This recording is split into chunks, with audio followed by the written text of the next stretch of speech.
Hello and welcome back. I'm your friendly neighborhood technician. Today we are going to keep taking apart this V12. I'm going to take out the radiator and probably the condenser in this visit also. And I'm going to try to go by the work instructions as much as possible, just because usually a lot of times with radiators, stuff like that, it makes it a little bit easier. So right now I do have this air cleaner on the driver's side taken out already. And like I said, I got the headlights out. The headlights out doesn't really make it any easier, but I had to evacuate the refrigerant for the condenser, so I had to take this thing, the air cleaner, out right here. I mean, I'll show you how to remove this air cleaner right there also, but it's not 100% necessary for removing the radiator, but I'll go over it with you anyway. So taking out the driver's side air cleaner, you can see right here, there is a bracket right there that this one mounts to. You can see right there. This one just has some Phillips screws right here. There's one right here, and then there was another one right here that it mounts to.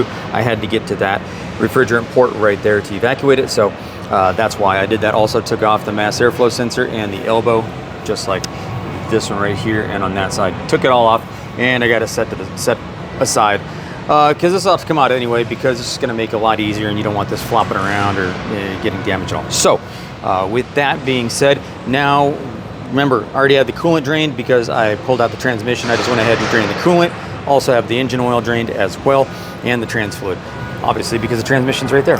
So right now, gonna need to remove this hose right here. I'm gonna go by the work instructions, but also I'm gonna go to the things that are the easiest to get to right away. So basically top down.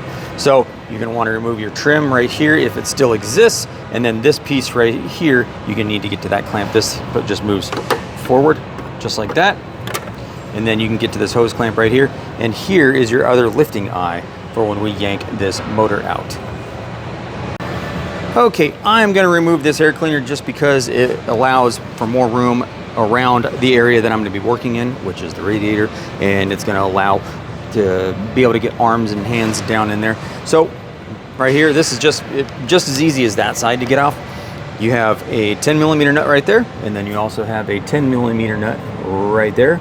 And then what you want to do is you're going to want to remove this intake air temp sensor right here, the connector for it at least.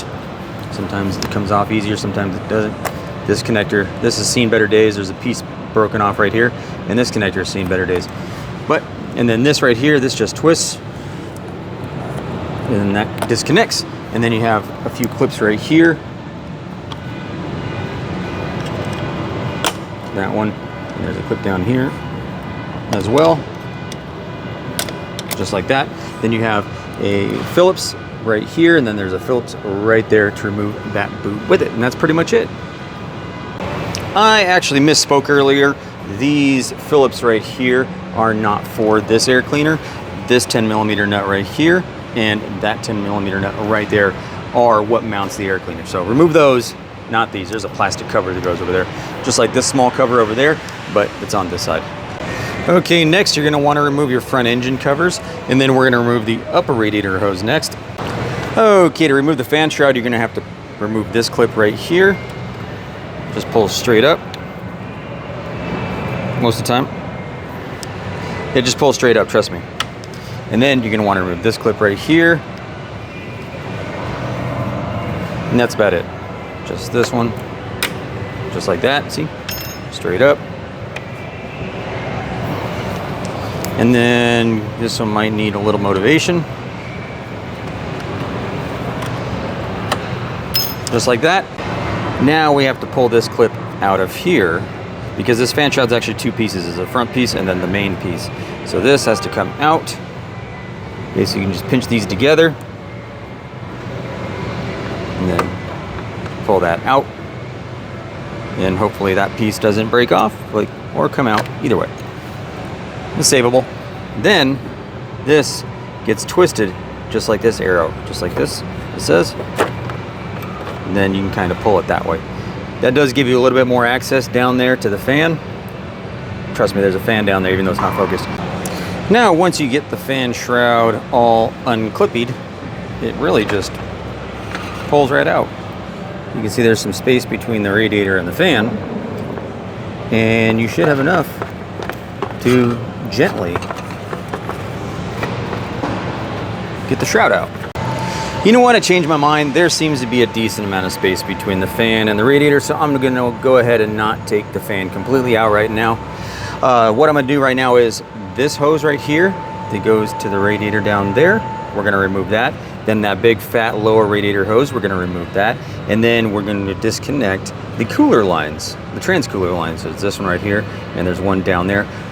When you put them back together, make sure you put new seals right there. So that's pretty much what's going to be holding this radiator in, all those things. And then there's going to be these bolts right here and that bolt right there that will hold the condenser to the radiator. So once we get these bolts out and these bolts and then all those other hoses and lines disconnected, we should be able to remove this radiator after we pull up on these flat springs. There's one here and then there's one right over there. And then it should really just come up and out. While you're down here removing hoses and whatnot, you do want to remove this little 10 millimeter, it's kind of hard to see. There's a 10 millimeter bolt holding this little clamp for this trans cooler line right there. Probably going to want to remove this 10 millimeter, that 10 millimeter, and that 10 millimeter right there, just to get these other lines movable to access that little 10 millimeter right there. All right, next to get out the condenser, we're going to disconnect that refrigerant line only if you've already evacuated the refrigerant. So we're going to need to disconnect that, and then there's a bolt right there that we need to get to from the top. We need to remove that. And then this line right here, this side of the line is actually going to come out with the condenser because it's part of the condenser. You can see it's part of this right here. And the condenser is really only sitting inside this cross member right here with these little, there it is right up in there. It's kind of hard to tell, but let's see here. Oh, right there. That little is just basically like a small version of the radiator right there. It's just a little grommet. And you can see this one right there. Right there. Okay, next you're going to want to remove this zip tie because you have to disconnect this line right here, but not, this is going to stay with it. That's part of the condenser. Also, this is the harness for the fans. We're going to take that all out in one piece. You're going to want to disconnect those two connectors right here. Right there, those two connectors, and that'll come out with that. But like I said, this needs to get removed. That bottom one can stay on there. Next step, we got to remove this. Work instructions call it a radiator bridge. 6 bolts, 1, 2, 3, 1, 2, 3. There is actually a 7th bolt hiding right here in plain sight. I mean, you can take these out if you want. If you're going to take this off, I'm going to take this off because I want to give as much room as I can forward on this thing when I'm removing the engine. And just like the radiator, it comes straight up and out.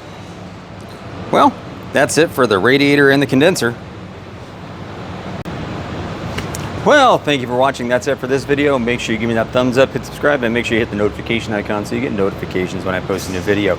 If you would like to support the channel, please go visit my Patreon or even my Etsy. I know there's a bunch of random shit on there. Maybe you like something, maybe you don't. But it'd be appreciated if you could just go check it out anyway. Or if you just want to buy me a coffee, go visit the link in the link below to buymeacoffee.com/thefriendlymBtech or some, whatever I have it as. But you'll see it down below. Thank you for watching.